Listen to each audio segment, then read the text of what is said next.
Is it really possible to deflame at Five Guys? And the answer is yes. You'll see shortly how you can do it. But when I'm sitting here, this is actually me, a picture of me sitting in Five Guys waiting for my food to come. And when anyone looks at Five Guys, they typically think about mounds of fries. They don't think about lots of vegetation. On the bottom of the Deflame Diet book, you can see French fries, and that's what most people associate with Five Guys. And although there's white bread on the front cover of the Deflame Diet book, that would be a bun in the fries that goes with the burger at Five Guys. And I saw this one day when I was there about Five Guys has an American Heart Association shirt. Well, you know, it could be, but not the typical way that the average person eats at Five Guys. This actually was a picture when I was going through the Atlanta airport. I was kind of walking by and got a whiff of the burgers, and I decided to walk over, listen to my limbic system, walk over and see what was going on there. And I saw all burgers and dogs available bunless. Now that is the secret. That is the secret. You go bunless and without fries. That's how you do it. And there's a picture. There's a picture of how to do it. Another picture of how to do it. Now you'll see the burger with the cheese. It's like processed cheese, Kraft processed cheese. Not so awesome compared to regular cheese, but not a problem compared to sugar and flour, as you'll see in a little while. And there's some bacon on top of what? Extra. I always go all the way with extra vegetation and no ketchup, just mustard. So if you look at the back of the Deflame Diet book, you will see that the Five Guys calories that I chose contain nothing that's on the bottom of the back of the Deflame Diet book that has all the pro-inflammatory calories. So let's look at what happens when we avoid sugar and flour. Now this was a study back in 2008, and they compared a low-fat versus a low-carb diet with circulating fatty acids and markers of inflammation. So here's what they did. So overweight men and women with atherogenic dyslipidemia consumed either. Now what's atherogenic dyslipidemia? That's when you have high LDL cholesterol, low HDL cholesterol, high triglycerides, and in most cases people also have high blood sugar. So diet number one, VLCKD. That stands for very low carbohydrate ketogenic diet. Note the calorie amount, 1,504 calories. And then they give us the breakdown of carbohydrate, CHO, fat, and protein in the per day. So just 12% of calories from carbohydrate, 59, almost 60% of calories from fat, and just 28 or 28% of calories from protein. And then we compare that to the low-fat diet that everyone is told to live on. So a little bit less calories, 1478. And look at the breakdown of carbohydrate, CHO, fat, and protein. 56 carbohydrate, 24% fat, and 20% protein. This is all done for 12 weeks. And for my entire life, I've heard that number 2 is the way to go. Number 1 would be problematic. What was the outcome? What was the outcome? Because everyone thinks about, well, there's a lot of saturated fat in a high-fat diet. So when the researchers measured saturated fat levels before and after the diets, and look what the outcome was.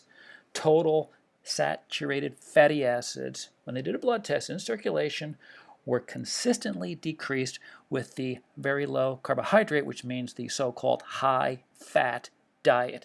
High-fat diet means at an appropriate caloric intake reduces circulating saturated fatty acids. And that's because carbohydrates get converted into saturated fatty acids in the body. So this is what happened from the inflammatory marker perspective. Now you may not recognize any of the markers on the left side. Do not worry, just let's look at the numbers.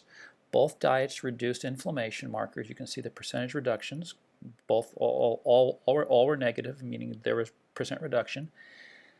But look at how much better things were when we ate more fat versus carbohydrate with an appropriate low-calorie diet, a significant reduction in inflammation.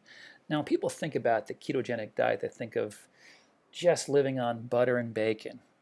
This would be an example of what the researchers from Spain call the Spanish ketogenic Mediterranean diet. Look what they consumed in this diet for 12 weeks. Olive oil as a primary fat source, moderate red wine, green vegetables, salads. So green vegetables would be bulky vegetables like peppers and zucchini and broccoli, and then salads referred to the various leaves. And the fish was the primary protein as well. You get fat there. They also use lean meat, fowl, eggs, shellfish, and cheese. And most of you, of course, would say, oh, I could live on that kind of diet. Now look what's missing.